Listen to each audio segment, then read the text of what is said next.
It's your boy, the one Joey V. This is Boss Dog Cigars. This is Quentin Moore chilling in the Cigar Lounge. Have a drink with your boys and tune in. Yeah. What's up, everybody? I'm your local hero. Welcome again here to Cigar Lounge podcast with my co-host, B1, aka the Altar. Bring your problems to me. Keep your shit over there. All right. So we get into this whole topic. B1, what you smoke?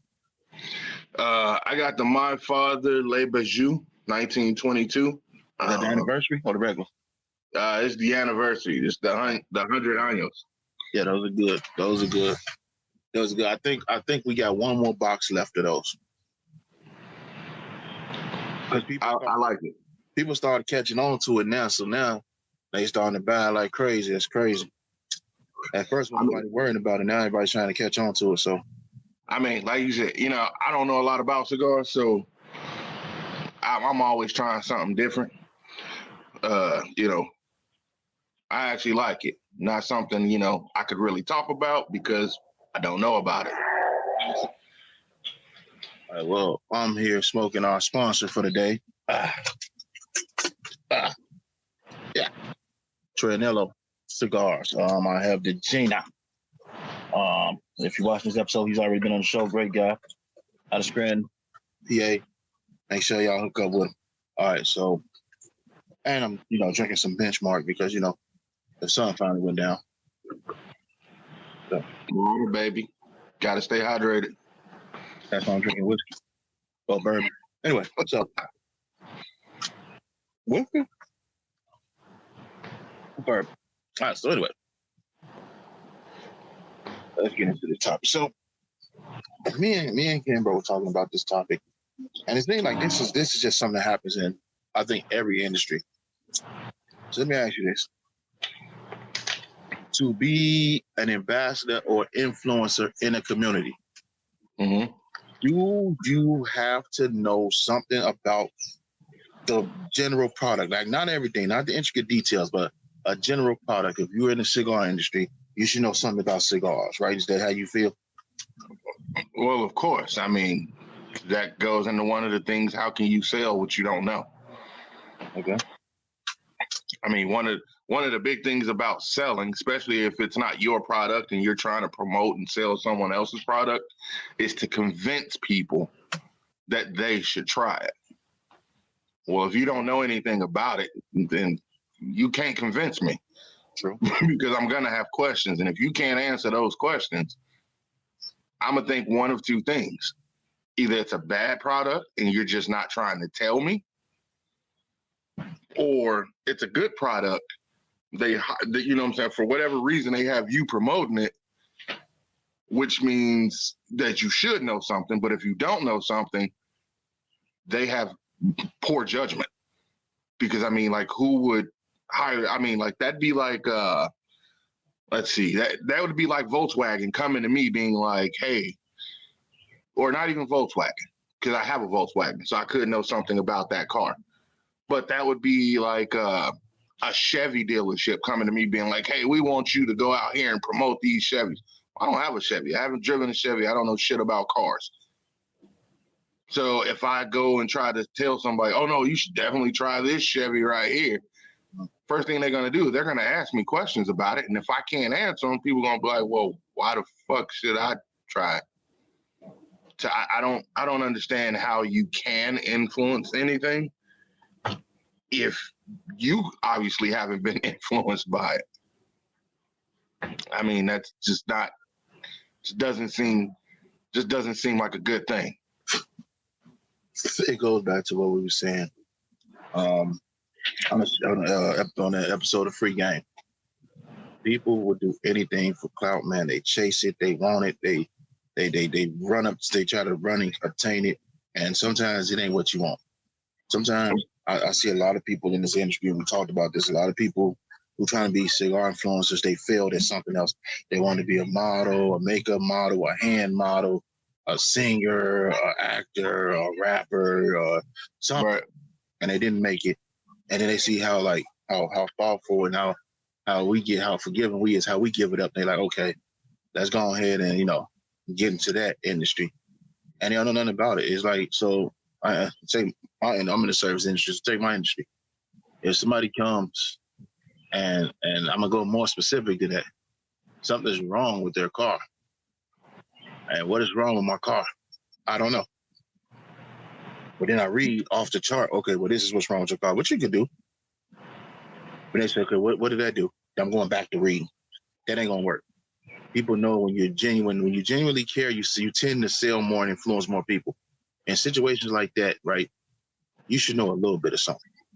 You should, because there's a lot of people out there spreading themselves thin when they want to promote everything. They want to promote everything. Like motherfuckers out here selling shit that they don't use. You're like, well, how does it taste? How was it?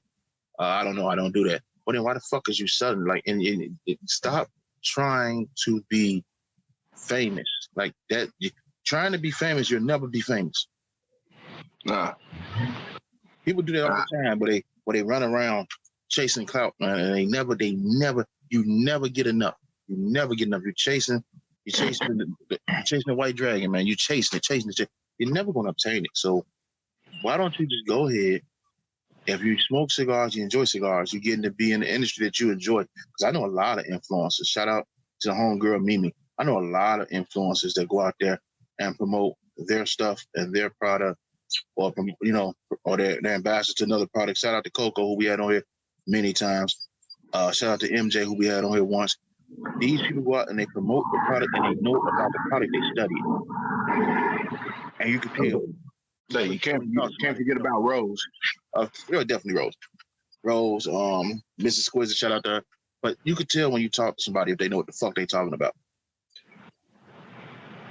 Man, to me, if you sit here saying, well, this cigar is good, well, what do you like about it? And you can't tell me what you like about it, then I don't even want to hear nothing else about it.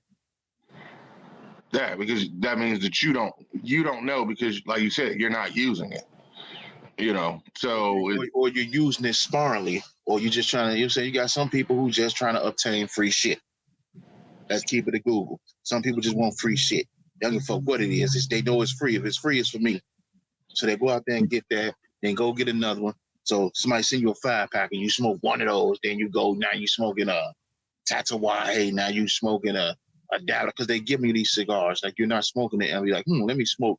Let this be my first cigar. Like, this cigar right here is my first cigar since Tuesday, actually. This is my first cigar since Tuesday. If you're going to try a new cigar, your palate, so I smoking this before I even took a sip of this.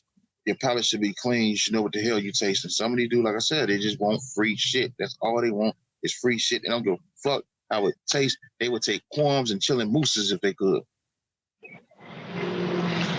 Yeah, no, I mean, I you know what? I know y'all say those are bad sticks. I don't know. I haven't had them, so I can't say. It's all this subjective. I think. Well, yeah, obviously. I think. And here's the thing. Not just a terrible cigar. I think Quorum. And Quorum is the budget line that JC doing. But you got all the JC doing. You got the brick houses, which is. I think the brick house is a better budget stick. I think the Quorum is premature, just dirt, garbage tobacco that I don't think he should put his name on. I don't think he should be attached to that. But you got that garbage. Chillin' Moose. Chillin' Moose has a place if you like them. I mean, hold on. Motorcycles. Then you got these DC idiots. Chillin' Moose has a place, I guess. If you got a couple bucks, you really want to smoke, I guess Chillin' Moose has a place. I personally know. I mean, I would try Charter Oak, which is a cheap cigar. I try the Shizo from Phantom 13 before I try that. It's a lot of things I would smoke before I smoke those. I smoke a house blend. Like, a lot of people don't try the house blends. Try the house blend. I smoke a house blend. So it tastes is subjective. I just think those are two. I think the Chillin' Moose is a bad cigar, in my opinion, but I think the Quorum is fucking garbage. But now, you're not the only person who said that Quorum are shit cigars. So, and I mean, taste is subjective, but I've heard a lot of people in the community say that Quorums are trash. You see, I didn't That even look in that direction when we was at CI. I know where the corners were. I didn't even look in that direction. it shouldn't even be a thing. It's just And most, gas stations for beginners. I'm saying most of the shops that I go to, that is one of the cigars that is always there and it's always fully stocked. It's one of here's the thing. There's one of the top sellers, and it really is. And I mean, you really can't account for taste because there's a lot of rappers who went platinum and it's garbage. So, I mean, people buying it don't tell me. And it's just tell me it's a lot of people who don't, who haven't had a good. I say this: if you want to know if you're smoking a good cigar, smoke that cigar. Mm-hmm. Take an hour break and smoke a really good premium cigar behind it, and that right there lets you know. That lets you know if you're smoking a garbage ass cigar. Now, how does that let you know? You'll know the difference. Ask him, bro. You'll know the difference. Just let your palate rest for a little bit. Smoke your premium cigar, and you will know the difference. Your day and night.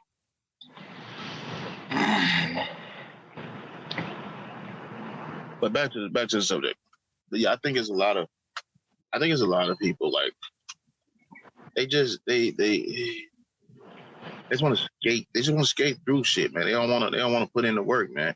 Because to learn, first of all, let me tell you this. There should be nobody. Now, it ain't. Let me just preface this by saying it's not the consumer's job, although you should know. But it's not the consumer's job to know what's in the tobacco. That's what the sales rep and the tobacconist are for. But there is no way sitting here with this thing that we're talking on right now. There is no way that you should not know what is in the product that you're trying to push. It just isn't. There's no excuse for you not to know. There's no excuse if you're an ambassador. You can't call up the company and be like, "Oh, so tell me something about your cigars." Like I remember a future guest on the show. I'm not gonna say his name, but he works with a cigar manufacturer that we know. And the first thing he did was he got one of each and every one of them, and he smoked it, and he wrote notes on it. And those notes were how he came up with his selling strategy. That's how he worked it. Because he wanted to know what he's smoking. So if I asked him, "Hey, what's it?"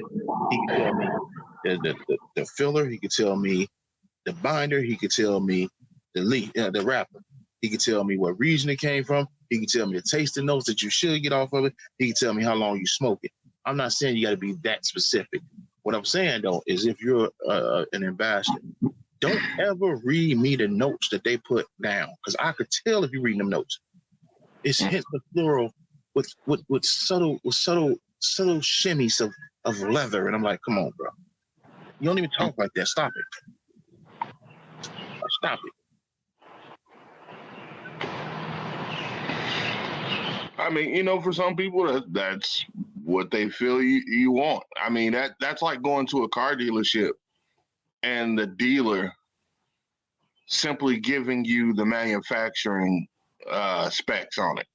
Like, I know what the fuck the manufacturer say. I can read that myself. Like, I'm trying to get your personal opinion. I'll go a little deeper than that. It's like asking the motherfucker who work on cars, what's the better engine? We want to hear your opinion about what makes it better, what makes it good. I don't want to hear like I could go in Cigar Aficionado and read the fucking press release that they did and be like, oh, okay. I could go to Cigars Quarterly, Ash Quarterly, whatever, and I could just read that shit. Oh, okay, this is what it's supposed to. I want to know what you take because everybody don't taste the same. Pause.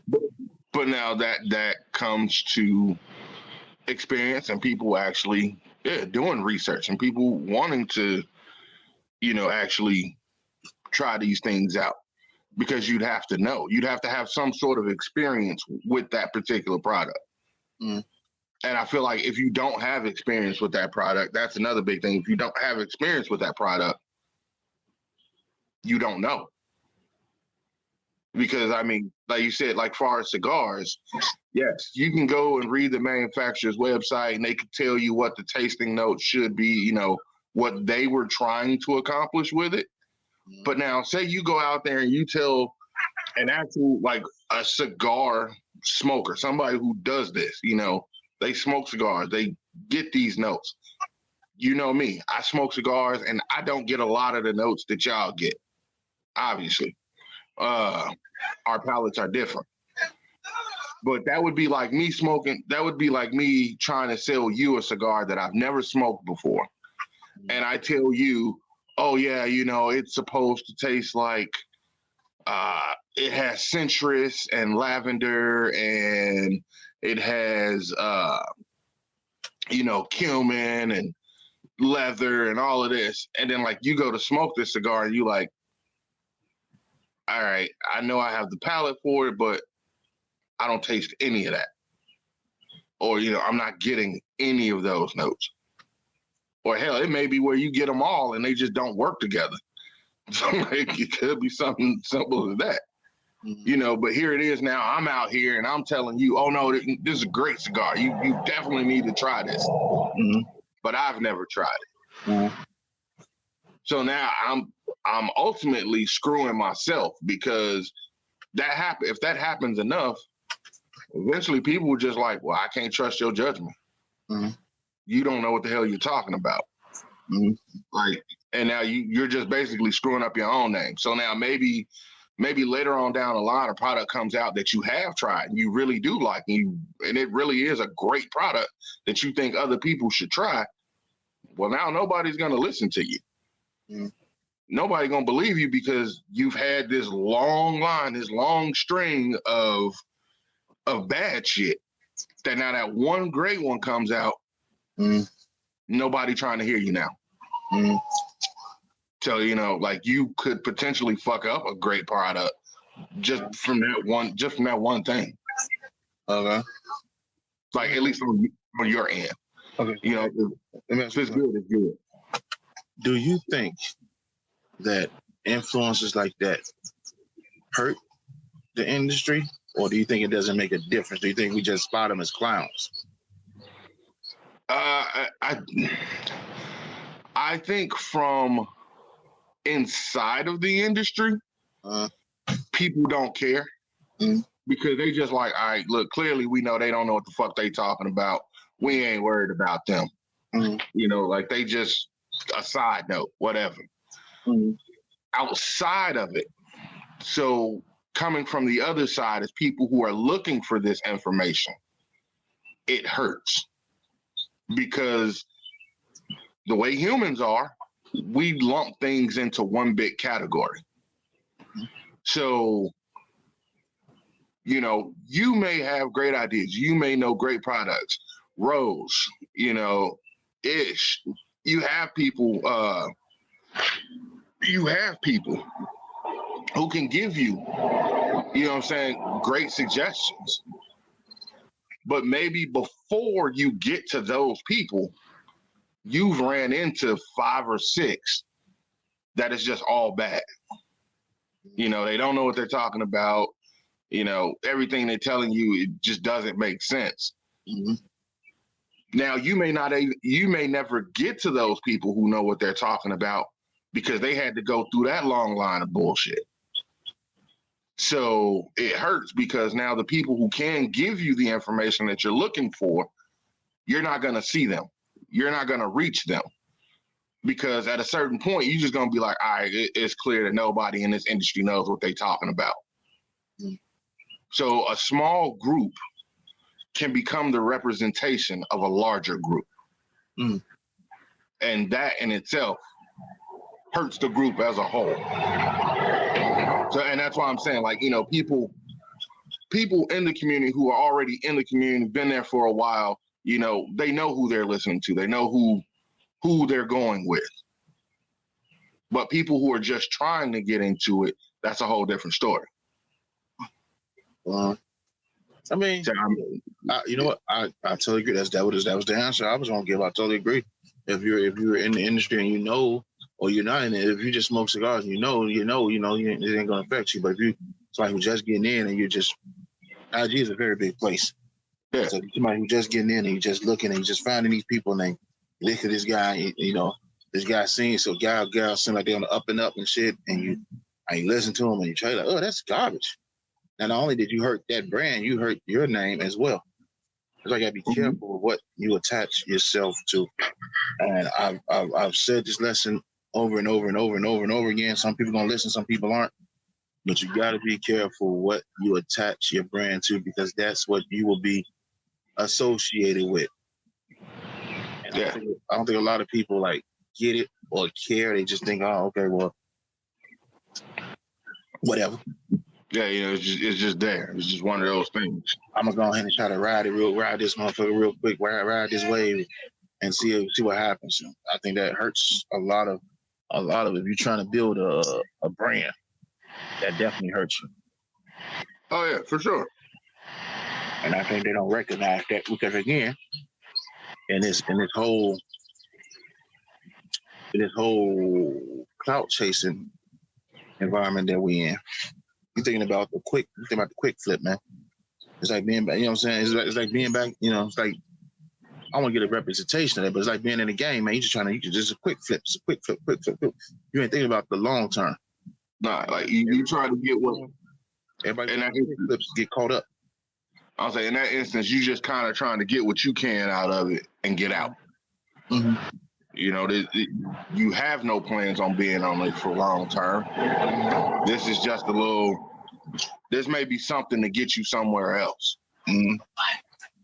And that's how I look at a lot of them. Like that's their plan. Their plan is to, hopefully, if I blow up here, I can go here, and then this could happen in a space that I want it to happen in.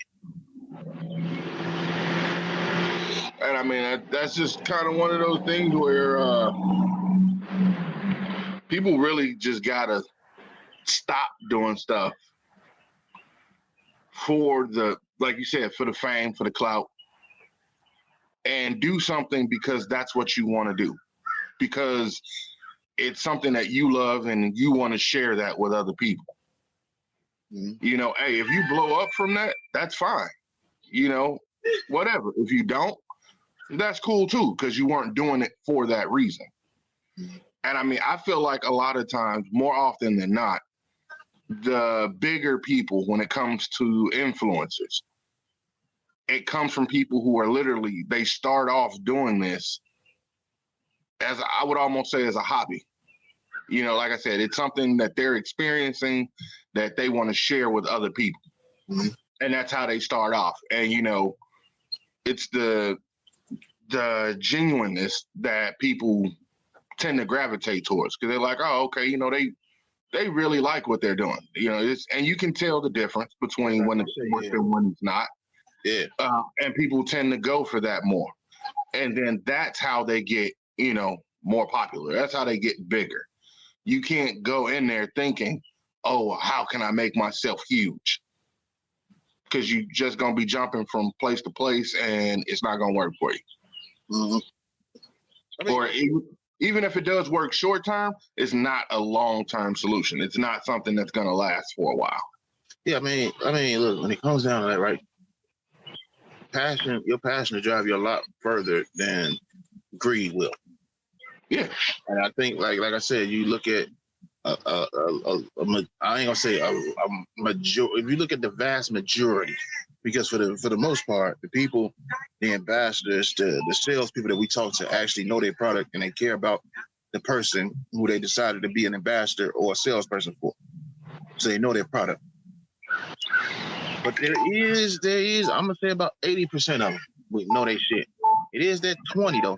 It's that 20 that's just trying to go out and get that free shit, boy. They're trying to give me until they say I can't give you no more. They're like, okay, fuck you then, your product sucked, and they go on to the next one. You know how they go. Well, of course.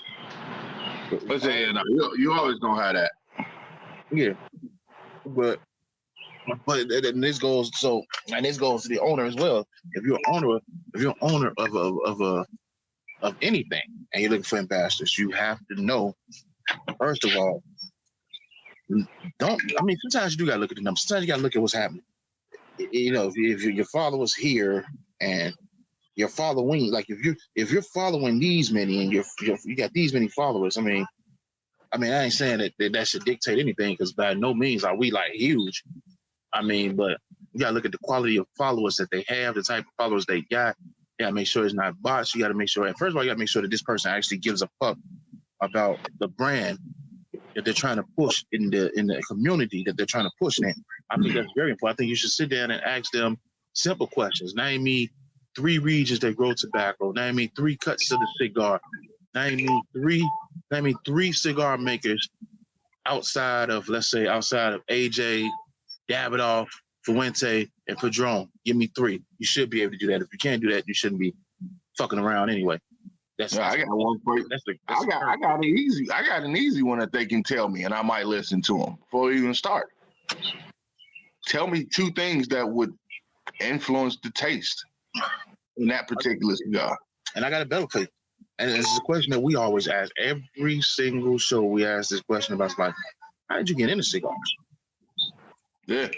I don't want to hear you was bored one day and you know what I'm saying, and you tried it, because that's initially the story that you hear, but no, we've been around people that smoke cigars our whole fucking life. So we've always been around cigar smokers. So it was a natural progression for me. Because we knew a bunch of motherfuckers that smoke cigars. So it was nothing for me to like, okay, let's go ahead and light up a cigar. So it was nothing for me to go to that realm. But I want to hear, how did you get into it? I want to hear, I was watching a YouTube video one time and I decided to smoke. I mean, but we do have people like that. Shout out to Alan. But Alan knows his shit, though. He said he started smoking his off Soprano, but majority of the smokers had people in their family, people around them that smoked cigars, and that's what really got them into it. Yeah. And like I said, for me, cigars is a relaxation thing. Mm-hmm. I smoke when I'm ready to relax. And I mean, that wasn't something I've done my whole life. That was once I got older. I smoked already.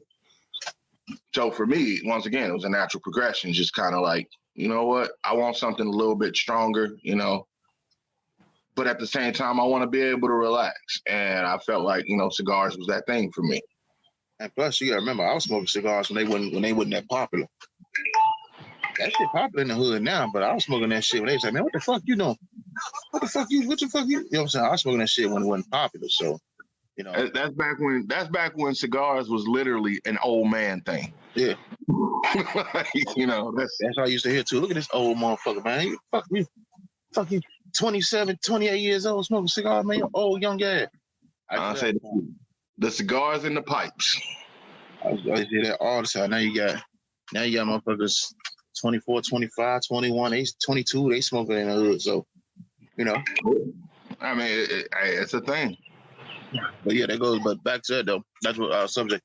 Yeah, I think the owner. I don't put as much responsibility on the people who are trying to be ambassadors, because we know what they're there for. I put it on the owners. You got to know who's out here representing your product. And it's sometimes it is one that will sneak past you. So I ain't just saying you should know everybody. Every once in a while, it is one that will sneak past you. Because we've talked to people who were supposed to be in the know, and they snuck past us, and they ain't know shit. They ain't know nobody. Knew maybe a couple sales reps, but they ain't really know nobody. We knew more people than they know. That's why I put up them pictures of me hanging out with the Perdermos. You know what I'm saying? As I put out the picture of me hanging around with motherfucking Super Bowl champions, and me hanging around with people that own their own liquor. Not Diddy. I mean, this man owns his shit. He owns his cognac. He's not getting a name written on that shit. He owns his shit. So I'm hanging around owners. I'm hanging around people who create clothing brands, and because that inspires you. But also, I like to see how they think, man. And that's why I put it on them. Like every once in a while, yeah, somebody will slide through, but you gotta do your due diligence, man. I think, and I remember Coco said, even as an influencer, you got to do your shit too. So I remember Coco said, before she gets into any type of situation with anybody, whether that's being on a show or representing a product, she watches your content. She watches your online content, see what you're doing, what you're putting out, what you represent. And that's how she decides if she's going to be a part of it. And I think a lot of brand owners need to follow that logic. Like check out the you should. The content that they're putting out, and see if that content aligns with your core values. Because one person could fuck up your whole. You gotta understand it. One person could fuck up your whole brand. You associated with the wrong person, that could fuck up your brand. Because I mean, that's just like if we if we align ourselves, right, with somebody who's ultra racist and all they're doing is making racist comments and, you know, it's just like a lot of bigotry and misogynistic things. But, you know, we say, yo, this is our friend. You know, we always talking to him. You know, we always hanging out with this person. Mm-hmm. And somebody sees them, you know, away from us. And, you know, they realize, oh, well, that person's like super racist. That person's, you know, super misogynistic. Well, now they're going to try to start attaching that to us as well. Because they like, well, this is the person they hang out with. They got to know how they are. And they might believe that they must believe the same thing. Rightfully so. Rightfully so. Rightfully so. That's why, as of lately, we've been kind of watching who we deal with. But yes, it's rightfully so. If we, I don't want to get into it too much. If you know, you know. But we had somebody who, you know, I wouldn't say was outright racist, but said a lot of bullshit. And we had to separate ourselves from that because one thing we don't support here at DLP is sucker shit.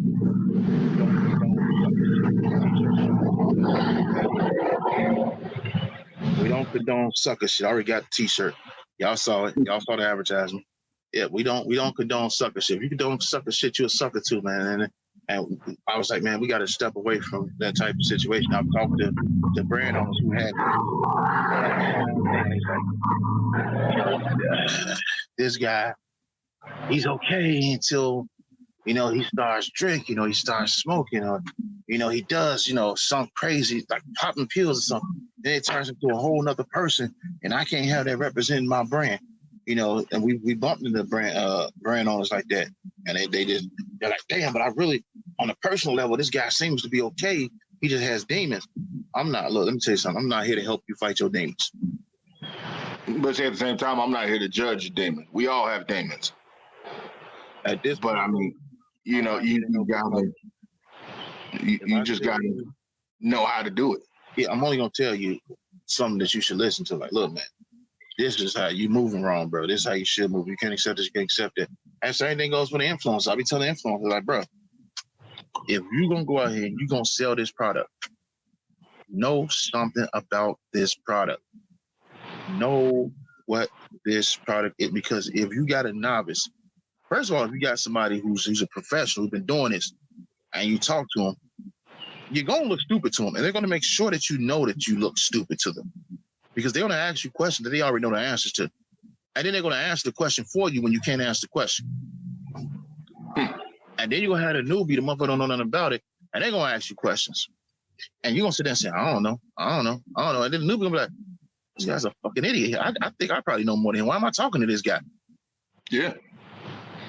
And that's why I say, you know, it comes down to, like, especially with the new people, they start questioning, why should I believe anything you say? Why should I trust your opinion if you can't actually give me your opinion? Mm-hmm. Like, you're not telling me anything. Like, you're not giving me a reason to want to go out and try, which as an influencer, that is your main goal. Your main goal is to influence people to try something. Hold on. Like, you're trying to bring them into that. Hold on. Hold the motherfucking phone. Hold the motherfucking phone. So you're telling me that an influencer's job is to influence? I know, that's unheard of, right? Holy Marlanta. That is just, the thought. That is just appalling. How did that slip past me? Like I don't, like, who do they think they are? Oh, gee, that's a lot of work influencing shit, ain't it? And another thing, don't just. Here's the thing, don't just. This is anybody trying to build a brand. Don't just like shit because they send you shit, man. Yeah, give feedback, man. Feedback, even like we got an interview coming up with somebody. I ain't gonna tell you who it is, but they said most of these cigar makers said it. All feedback works, but constructive criticism. Don't go up there, yo, George, your stick suck. Well, why don't you like it? Well, I don't like it because it tastes horrible. Well, what tastes bad about it? Well, it tastes like this. Okay, well, what is it that makes it taste? What? Shut the fuck up. Some people are like, hey, I don't like the construction. The construction is kind of, it kind of Right. unravels. It doesn't burn even.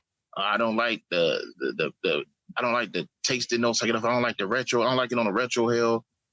Shit like that helps. I don't, that stuff helps. But to just sit there and say, Right, because that's stuff that can be fixed. And I mean, I do believe that a lot of people, influencing people think is an outward thing. They think that it only means to influence people's purchasing habits. mm-hmm. But I do believe that influencing, you can also influence the company. Because if you do have a strong opinion, and a lot of people tend to gravitate towards your opinions, a lot of times the companies will listen to you. So, if you're telling them, all right, this is what's bad with this cigar, maybe I know what you were trying to go for, but like I said earlier, maybe this particular combination doesn't work well together. Mm-hmm. Maybe it leaves a bad aftertaste or whatever. Mm-hmm. That's something the company can use to try to go back in, tweak that cigar and fix that problem, to make that product better. But if you're just always out here like, oh no, this is absolutely great. Well, they don't know. In their minds, this is what they're listening to. All they're hearing is okay, it's perfect the way it is. We don't need to change anything. Mm-hmm. So they're going to keep producing that exact same thing. The whole time in your head, you just like, oh, I'm going to stop buying that because, this tastes bad. Well, you never told them. How do you know if you don't? How do they know if you don't tell them? And I mean, there is a difference, between criticizing and, telling people the truth and being rude. There's a difference between the two. And usually it's in the way that it's delivered. Like, you don't need to go to people, like you said, and be like, oh, you know what? Nah, this shit just sucks. It's just bad. No, give reasons. You can go to a person and be like, hey, look, I like this and this about the cigar, but, I don't like this. Like, for instance, like I said, I'm not a fan of Gurkha. But I would tell you why I'm not a fan of Gurkha. The construction sucks. Well, you know what? It burns uneven. I ain't gonna say the construction sucks. Because one time I threw them motherfuckers out here in the rain, and 3 days later, that bitch lit right back up. So I don't know what the fuck type of tobacco that shit made out of. That's like Kryptonian tobacco or some shit. I don't know what the fuck that is. But I don't like the taste. To me, it tastes like a low quality White Owl. I mean, I give you a lot of reasons why I don't like it. And I didn't try it just this thing. I didn't try it just once. I don't try something just once. Be like, oh, that shit sucks. That's the other thing. Like you can't try something once because stuff can be different. There's different factors that affect it. So you may have one cigar. So like I could have lit this up today, and maybe I got a bad one from a bad batch. And been like, oh, you know what? Nah, that cigar completely sucks. And now maybe, months down the line, I'm like, you know what? I'll go try another one. And then all of a sudden, I'm like, okay, well, you know what? This one is actually a lot better than the first one I smoked. Let's say months, retry it months down. Don't smoke one, then retry it, and then, let me retry. No, try one, give it a few months, try it again. You know what I'm saying? See if it changes. It could be a couple months, could be half a year, could be a year, but give it some time, let it age, let it rest, and then be like, okay, let me get this dry. But yeah, we get into helping people, man. Fuck, we ain't here to help y'all. We here to talk about other shit. No, but back to what we were saying, man. I do think that I agree with what you said. They can help the industry and they can harm the industry. They can help the industry because you got a new guy who's on the fence and you just give them that one home run shit. And they might tell their other buddies who, you smoking a cigar, man, what you smoking? I'm smoking this. Who makes that? You can give them some information about it because like we said before, we said this plenty of times, the store can help sell a cigar as well. So you should know about the cigar. The store can help sell a cigar. So, he gives that information to his friends and they like, oh shit, we want to try. So, that could help. And then like you said, on the flip side of that, you not knowing anything, or you just tripping over everything, or you just reading the script, and I mean that can fuck it up. That can hurt as well. So I mean that's a summary of that. All right, so before we get out of here, you got anything else to add, my friend? Nah, that's it. You know, like you said before, passion drives everything. And I think you would go a lot further with passion than greed. Motives are always a big factor in how well you do. And here's the thing, and before we get out of here, hold on. Before we get out of here, when it comes to that, right? You're never when you're greedy like that, you always want more. When you got that passion, you can hit a level and be like, man, this is what I always want to do. You can sit back and you can enjoy it. You can take it in and enjoy it. Yeah. You can't do that if you just chasing you greed. You're just chasing the bag. You're chasing bag after bag after bag because you can't take none of that shit with you. Nah, you can't. Really, you can't. And see, that's why with me, everything I do, I mean, I know sometimes it doesn't seem like it to people, but everything I do is to create something for the next generation. Like, no, I can't take it with me, but I can sure as hell while I'm here attempt to make it easier for the next generation. Mm-hmm. So maybe you can take what I've already built, put your own spin on it, and now you can build it up for the generation behind you. Mm-hmm. And you just keep going and keep going and keep going. Or sell it, either one. Or sell it. You know, whatever you want to do. But either way, you're making tangible that you can sell. Right. But I mean, either way, you're making life easy. You're making life easier for the next generation versus basically having them start at the same point where you started at. I feel like if you die and there's nothing left behind for the next generation, you failed. That's my personal opinion. I feel you failed. Words of wisdom. But all right, y'all, we're gonna go ahead and get ready to get up out of here, man. It's been fun as it normally is. I don't think we cursed that much either. No, we didn't. I'm surprised. Yeah, we did. So fuck all y'all fake ass influencers. Look at that.